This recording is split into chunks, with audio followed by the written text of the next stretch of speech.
আজকে যে চত্বরে আমরা দাঁড়িয়ে কথা বলছি, এই চত্বরটি হলো সেই চত্বর 2013 সালে যে চত্বর থেকেই ফ্যাসিবাদীর উত্থান ঘটেছিল, এবং এই সেই চত্বর 2024 সালের 5 আগস্ট এই চত্বর থেকেই ফ্যাসিবাদীদের পতন হয়েছে।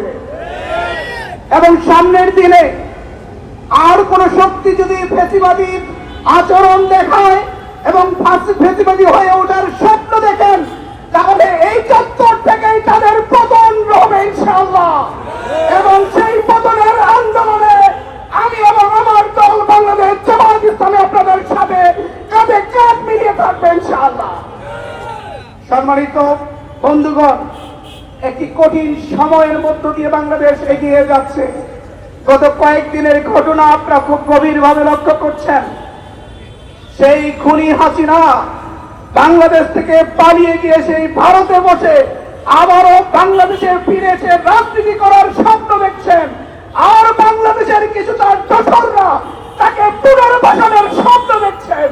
আমরা স্পষ্ট করে বলে দিতে চাই, জুলাই যোদ্ধারা বেঁচে থাকছে, খুনি হাসিনা এবং তাদের দোসরদের এই ধরনের কোন স্বপ্ন বাংলাদেশে বাস্তবায়ন হবে না, হবে না, হবে না।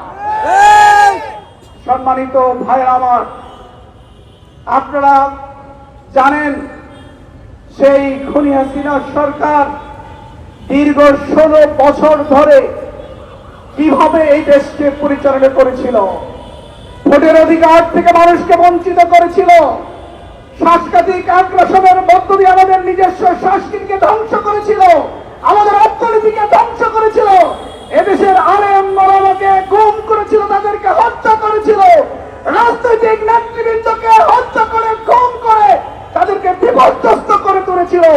দীর্ঘ 16 বছর ধরে যখন আমরা রাজনৈতিক শক্তিগুলো আমরা যখন সেই ফ্যাসিবাদী সরকারের বিরুদ্ধে আন্দোলন সংগ্রাম চালিয়ে যাচ্ছিলাম, আমরা যখন সেই কাজটি সম্পূর্ণ করতে পারি, তখন এদেশের তরুণ যুবকরা জাগ্রত হয়ে সেই ফ্যাসিবাদীর বিরুদ্ধে যখন রাজপথে তারা দাঁড়িয়ে গেল, মুখ চেটিয়ে যখন লড়াই সংগ্রাম অবতীর্ণ হলো, এদেশের আবহাওয়ার জনতা সকল রাজনৈতিক সংগঠনগুলো সেই কাতারে এসে ফ্যাসিবাদের বিভক্ত রচনা করেছে।